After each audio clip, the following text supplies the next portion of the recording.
A gente já começa essa segunda-feira trazendo uma notícia pesada, uma informação triste, tragédia na zona centro-oeste de Manaus por conta da chuva. Vem comigo aqui para o telão da audiência, me dá imagens de tudo que aconteceu lá na Redenção, na zona centro-oeste. Olha só, esse barranco cedeu, houve um deslizamento de terra que atingiu várias casas. Uma família foi soterrada, pelo menos 4 pessoas. Pai e filha, infelizmente, não sobreviveram, moradores perderam tudo e é claro que quem mora na região está preocupado com o que pode acontecer. A gente está num período chuvoso e isso é muito grave, gente. Olha só a proximidade das casas com o barranco, das casas que ainda permaneceram em pé, em um novo deslizamento de terra. Tudo pode acontecer e esse é o medo. Essa é a apreensão de quem vive nessa região do bairro Redenção, na zona centro-oeste da capital amazonense. O trabalho do Corpo de Bombeiros foi árduo. Você está vendo imagens também do desespero da família ao saber o que tinha acontecido.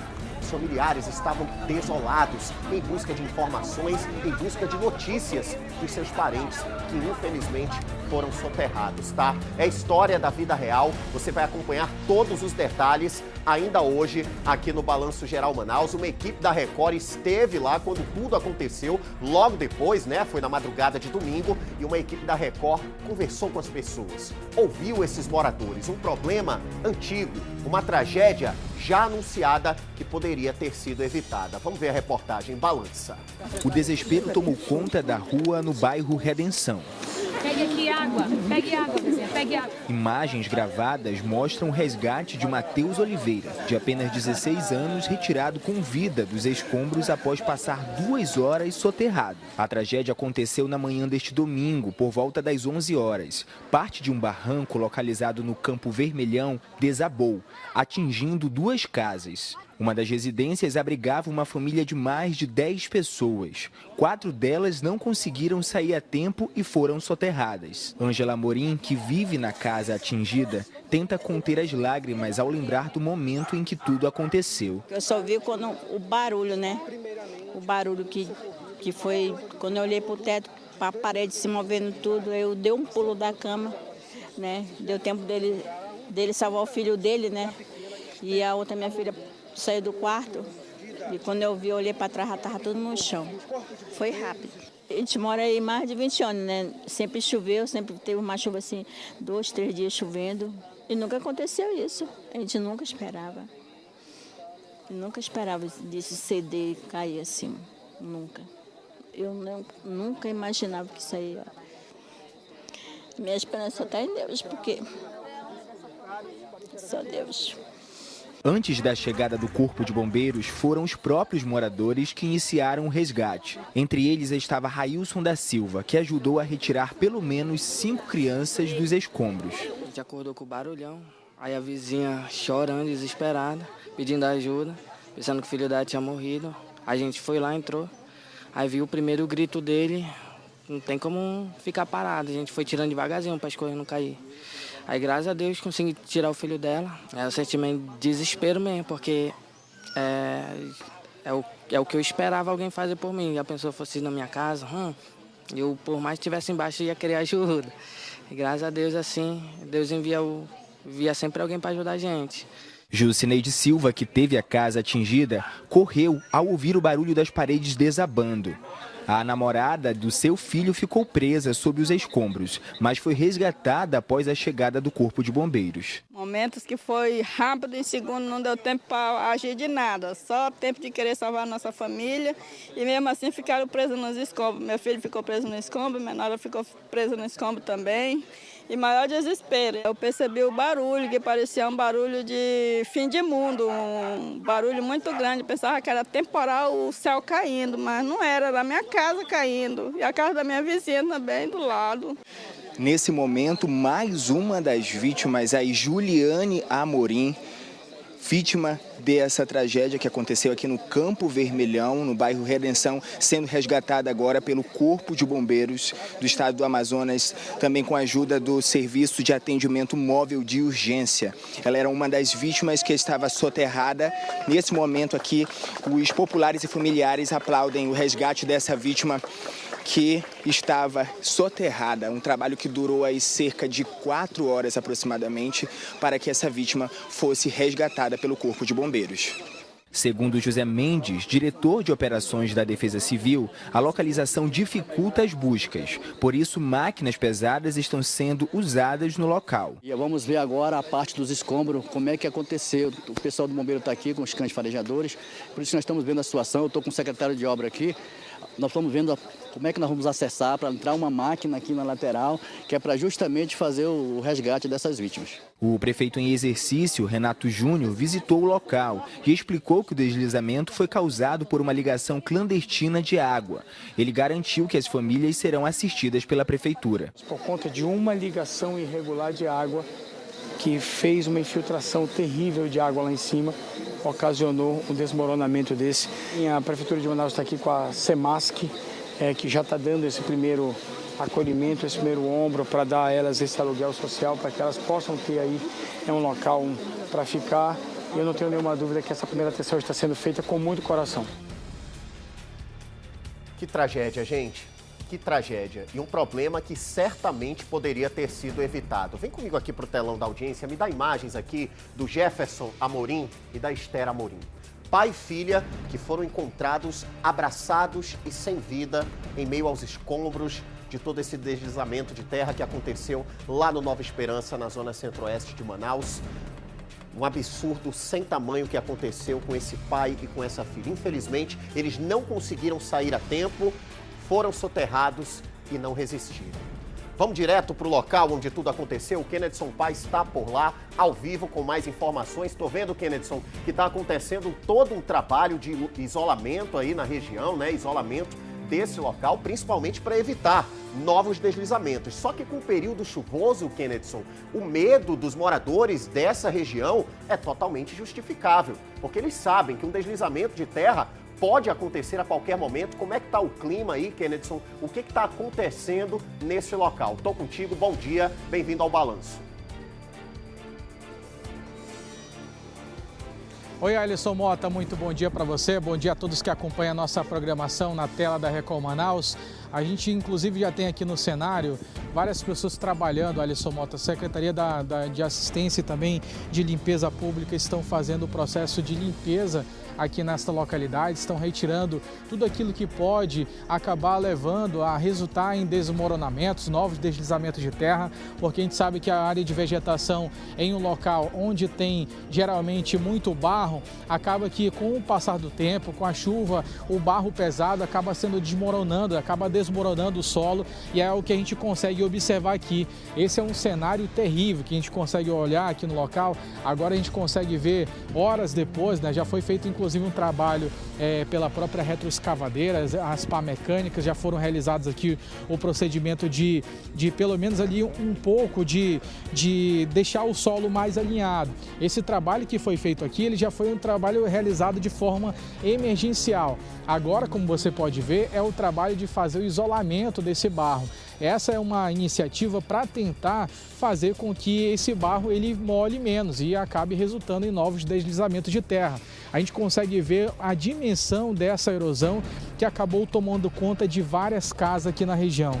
A casa onde morava o Jefferson com a filhinha dele, gente, a pequena Esther, ficava aqui nos fundos dessa casa. A gente vai chegar agora aqui para que você possa ter uma noção exatamente o que essa família passou. Perceba, temos uma casa aqui que também está bem próximo ao barranco. Temos uma segunda casa aqui na frente, bem na entrada desse beco. E essa casa aqui também é de familiares do Jefferson. Também era de familiares dele. E o que aconteceu foi o seguinte, que na hora em que começou esse temporal, a família toda estava nessa parte da casa. Então a família toda estava por aqui quando de repente ouviram esse estalo. As pessoas ouviram esse estalo e aí depois desse estrondo, o que aconteceu foi que tudo acabou vindo abaixo. A gente vai passar aqui, com licença. Bom dia, minha amiga. Você morava aqui nessa casa, minha querida? Morava aqui nessa casa. A gente vai falar aqui com a senhora. Qual é o seu nome, querida? Gilcineide. Dona Gilcineide, dá para ver que a sua casa está completamente destruída, minha amiga. Agora a senhora estava aqui quando começou a derrubar tudo? Sim, estava aqui no momento da queda do barranco aí. Agora, Dona Gilcineide, eu imagino que a senhora tenha ouvido muitos gritos de desespero, pedidos de ajuda. Principalmente o meu, da minha vizinha aí, foi desespero total. No momento que eu gritava aqui pelo meu filho que estava soterrado, a minha vizinha gritava para ir, eu não sabia o porquê que ela estava gritando, não imaginei que a casa dela tinha caído também, entendeu? Seu filho era o Jefferson? O Jefferson, era 2 Jefferson, o que chegou a óbito, o meu filho também é Jefferson. E ele também ficou soterrado? Ficou soterrado nos escombros, dentro do quarto dele. E foi... O quarto dele ali pro final. Bora entrar aqui, Augusto. Bora entrar aqui pra gente mostrar a casa da Dona Gilcineide. E aqui era o quarto dele. Olhando daqui, a gente não consegue imaginar que aqui de fato era um quarto. Olha só esse cenário desesperador, gente. Os escombros tomaram conta de tudo que antes era um quarto. Perceba que aqui era um imóvel grande, ele era mais estreito, só que ele era bastante extenso, aproximadamente 3 metros esse quarto. E agora, você percebe, toda a parede ficou completamente destruída. A gente tem uma casa com a estrutura de pré-moldado. A gente sabe que o pré-moldado ele é muito resistente, por isso manteve a sua casa. Mas a questão é que foram muito entulhos em cima da sua casa. É verdade, entulho que acabou, destruiu. O que foi para destruir, está destruído aqui. Só faltou cair a casa, que está em risco ainda de cair ainda. Gilcineide, onde estava seu filho? Porque a gente está vendo aqui pelos escombros e é até inacreditável alguém ter saído daqui vivo. Onde seu filho É verdade, meu filho estava aqui nesses escombros, encostado nessa parede aqui, com essas pedronas aqui por cima dele. E foi quebrado na marreta e naquele machado. A gente conseguiu quebrar a porta para poder entrar. Para poder tirar ele de lá. Para poder tirar ele, a gente quebrou a porta porque ele não respondia mais nada. Eu gritando. Ele estava inconsciente? Não, ele não estava inconsciente. Ele estava pedindo que tirasse ele dos escombros. Me tira daqui, mãe. A minha namorada está aqui, salva a minha namorada. E a namorada dele também estava nesse mesmo lugar? Tava, a namorada. Olha aqui, gente, é inacreditável você imaginar que alguém pode sair daqui com vida. Olha aqui, gente, a forma como é que tá aqui, ó, os escombros. Aqui o resto de onde era a cômoda dessa vítima. Aqui, a cama nem aparece, a cama tá embaixo de tudo isso aqui, ó. Dá pra ver o quanto deve ter sido desesperador pro Jefferson, filho desta senhora, que foi tirado daqui pelos moradores. Foram os moradores que vieram aqui para tirar ele daqui, né? Agora, olha essa cena, gente. Essa cena de terror. Aqui, vendo algumas coisas da casa. Isso aqui era a parte da cômoda. Parte da cômoda da casa. E aqui a gente só consegue visualizar um grande entulho, blocos de concreto enormes. Agora imagina, gente, ficar preso em meio aos escombros com blocos de concreto. Aqui eu não consigo movimentar. Ó, eu não consigo movimentar nada aqui. Imagina o desespero de alguém que ficou embaixo desses escombros. Graças a Deus, seu filho saiu vivo dessa situação. 2 pessoas acabaram ficando aqui, né? 2. Meu filho e a namorada dele ficaram debaixo desses escombros aí. E estão vivos porque foi um milagre de Deus. Porque até o momento eu pensava que todos os 2 iam morrer.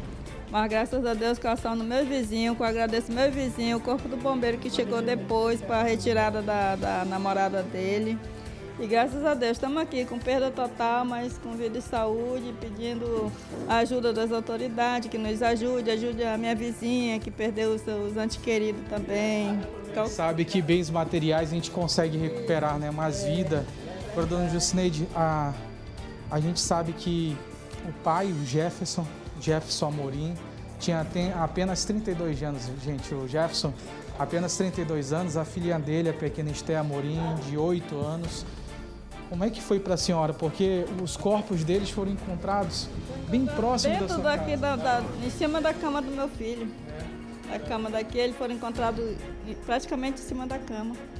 Que fica o seu coração, que a senhora também é mãe. O que a senhora sentiu na hora quando viu essa cena dos 2 abraçados? Só Deus sabe o quanto a gente sente por uma cena dessa. É muito triste, é doloroso, é triste demais. Eu imagino a dor da mãe, que até agora não sabe por que ela está lá no hospital, mas e da família dela também. Eu sinto por eles, por ter acontecido isso, o pior com eles, que eu não queria que acontecesse, mas aconteceu. Agora, muitas pessoas chegaram a falar, inclusive, que houve uma ligação clandestina, a gente ouviu com uma outra moradora aqui na região que tinha uma tubulação que ficava jorrando água. Essa situação, ela é verídica? O que vocês avaliam? Essa avaliação aí, dessa vizinha que falou isso, não foi motivo dessa água, porque essa água era uma encanação de uma casa, que essa casa era da minha neta. Aí o cano quebrou lá em cima, passou uns 2 dias, mas já foi mês passado isso, uns 2 meses a água. Aí ela mandou endireitar o cano. Não foi cano nenhum, foi a chuva que choveu. Foi muito intensa durante o sábado. A noite toda, entrou pelo dia, foi desabamento de chuva, não tem nada a ver com encanação quebrada, porque não tinha mais cano nenhum quebrado vazando água. Agora a senhora acredita que aqui o cenário ele já apresentava sinais que isso poderia acontecer? Sim, principalmente quando capina, tira os matos que protege a natureza, protege a terra, capinaram tudo, aí ficou nu o barranco, caiu com a chuva. Agora, Alisson, a gente está aqui à disposição, Alisson, conversando com essa moradora, tirando os detalhes, né, do que aconteceu. Você tem alguma pergunta, Alisson? Enquanto nós estamos aqui, a gente pode aqui conversar com essa senhora e a gente pode ir trabalhando aí a sua pergunta, Alisson. Ô, Kennedson, são imagens impressionantes essas que você mostrou aí do quarto onde estava o filho dessa senhora, sobreviveu por um milagre. Agora, Kennedson, na hora em que tudo aconteceu, ainda chovia, a chuva já tinha amenizado um pouco. Como é que foi também esse trabalho do Corpo de Bombeiros durante a chuva que se estendeu, né, ali pelo início da manhã? Agora, durante a madrugada, teve um momento em que a chuva deu uma trégua. Foi nessa hora que o deslizamento teria acontecido ou foi realmente durante a chuva? O que essa senhora lembra também do momento em que ela percebeu que a casa dela tinha sido invadida por tanta terra, meu amigo? Agora, dona Jucineide, durante o período da madrugada a gente sabe que choveu bastante. Só que no início da manhã de domingo também estava chovendo. Qual que era o cenário na ocasião que tudo desabou? Na hora que choveu de manhã, até o momento a gente não pensou que nada ia acontecer, né? Porque estava normal, mas... Estava chovendo aqui? Não, estava chovendo até umas 7 horas. Na parte de 11 horas não estava chovendo não. Até o sol estava esquentando um pouco, mas não estava forte. Não foi chuva não. Foi que desabou mesmo. Choveu bastante durante o período da madrugada, foi a concentração maior. A chuva da madrugada que danificou todo o barranco. Agora, como é que foi querida, assim, durante esse trabalho das equipes do Corpo de Bombeiros? A senhora chegou a ver, eram os moradores trabalhando, era o bombeiro, todo mundo tentava ajudar de alguma forma, né? Todo mundo tentando ajudar o bombeiro a tirar os escombros da casa do meu vizinho que estava mais prejudicado, porque tinha as pessoas que estavam debaixo da terra. E foi muito difícil, foi difícil. A ajuda do bombeiro, a ajuda da comunidade, todo mundo ajudando. Tudo em prol da família, mas não adiantou porque 2 pessoas foram a óbitos. Agora, com a sua casa dessa forma como está, a senhora não consegue mais ficar. A gente está vindo a Defesa Civil do lado de fora daqui da sua casa, eles já estão olhando, já estão falando. A Defesa Civil já chegou a entrar em contato com a senhora para falar, olha, a gente vai tentar ajudar de alguma forma? Já houve essa resposta? A Defesa Civil fez só um cadastro para fazer um auxílio, aluguel. Aluguel social. Aluguel social. E a gente está esperando isso aí, porque até agora nada. E a gente está sem para onde ir e a gente tem que se virar por onde pode, porque eu não tenho dinheiro para pagar aluguel. E nem tampouco uma casa, porque a minha casa era aqui e eu não tenho mais. Essa noite a senhora dormiu? Eu passei a noite acordada na casa da minha filha, não dormi, porque não tem condições de dormir, pensando nessa situação que está aqui a minha casa e a minha vizinhança, que sofreram nessas consequências também. Com certeza esse episódio vai ficar marcado na sua mente. Marcado para sempre na minha cabeça, para sempre. Perdi tudo que eu tinha de anos de trabalho está aqui, tudo destruído. Meu trabalho, minha casa. Graças a Deus que meu filho está vivo, eu. É isso. É de cortar o coração mesmo que essa família passou e saber desses grandes prejuízos. A gente sabe que o prejuízo é grande, mas o maior prejuízo que poderia haver nessa situação era a perda de uma vida. Infelizmente, outra família acabou tendo essa dor dobrada, porque morreram tanto o Jefferson, né? O Jefferson de 32 anos, como também a filha dele, a Esther, que ainda estava no começo da vida, apenas 8 anos. E eu vou mostrar agora para vocês o local onde eles estavam na hora que tudo começou a desabar. Você observa agora aqui nas imagens o que restou da casa dessa família, gente. Aqui a gente consegue ver as roupas da menina Esther, as roupinhas. Alisson, olha aqui, ó, o sapato da pequena Esther, Alisson. É de cortar o coração, meu amigo. Volto com você no estúdio. Não, com toda certeza, Kennedson, é uma tragédia que, infelizmente, revolta muitas pessoas, porque era um problema, uma tragédia já anunciada. A gente está falando de um barranco onde os moradores constantemente reclamavam sobre o risco de deslizamento. Durante a forte chuva da madrugada de domingo, eles já ficaram assustados, mas pensaram que seria uma chuva como qualquer outra.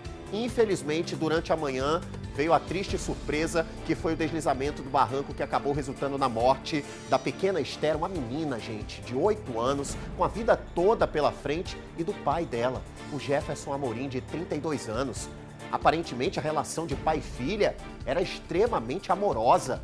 Todo mundo conhecia o Jefferson e a Esther lá no local onde tudo aconteceu. Infelizmente, você viu ali o Kennedson Paes mostrando o que restou dessa família, o que restou da casa onde o Jefferson vivia com a pequena Esther. Infelizmente, deixa eu voltar a falar com o Kennedson Paes. Kennedson, o que as pessoas aí da Redenção, aí dessa área, dizem a respeito da Esther e do Jefferson? Por que eles não conseguiram sair a tempo? Várias pessoas moravam nessa casa, houve o deslizamento, muita gente conseguiu escapar, mas infelizmente o Jefferson e a Esther não. Muito provavelmente o Jefferson não quis sair sem a filha. Voltou para buscar a filha e não conseguiu escapar. O que as pessoas dizem desse momento e da relação do Jefferson com a Esther, Kennedson? Alisson, os moradores relatam muitos detalhes a respeito de quem era o Jefferson Amorim e também de quem era a menina Esther. Aqui eu encontrei meus escombros, Alisson. Aqui a escovinha que ela usava para pentear o cabelo, para ficar bonitinha para o pai dela. Aqui a gente também tem, Alisson, o balanço, ó. O balanço que a família tinha para brincar com a pequena Esther. Além disso, aqui a bolsa, gente. A bolsa dessa menina, ainda com as coisas da escola, ainda com os livros da escola. Ó, a pequena Esther Amorim, no primeiro ano, os livros da menina Esther, que estava estudando ali. Aqui as primeiras páginas, escadas, a letra, aprendendo a escrever, aprendendo a interagir. Aqui era o livro que ela levava todos os dias para a escola, da pequena Esther Amorim. Uma menina que ainda estava no começo da vida, apenas 8 anos. E o que as pessoas relatam, Alisson, é que naquele momento o sol estava praticamente desse jeito. Era por volta de 10h50, 11 da manhã, Alisson. E toda a família, ela estava não exatamente nesse ponto. Eles estavam um pouco mais para frente. Essa casa ela era maior, né, meu amigo? Essa casa era bem maior. E eles estavam na parte mais de trás, Alisson. Era a última casa lá de trás, né, meu amigo? A casa dele era a última de lá para cá, era a primeira de lá para cá. A primeira que foi afetada foi a casa dele, com ele dentro. E tudo foi muito rápido, né? Tudo foi rápido. Não dava tempo de você correr, não dava tempo de alguém conseguir se salvar. Não teve tempo de nada. Tanto como as crianças gostavam de estar lá com ele, lá dentro.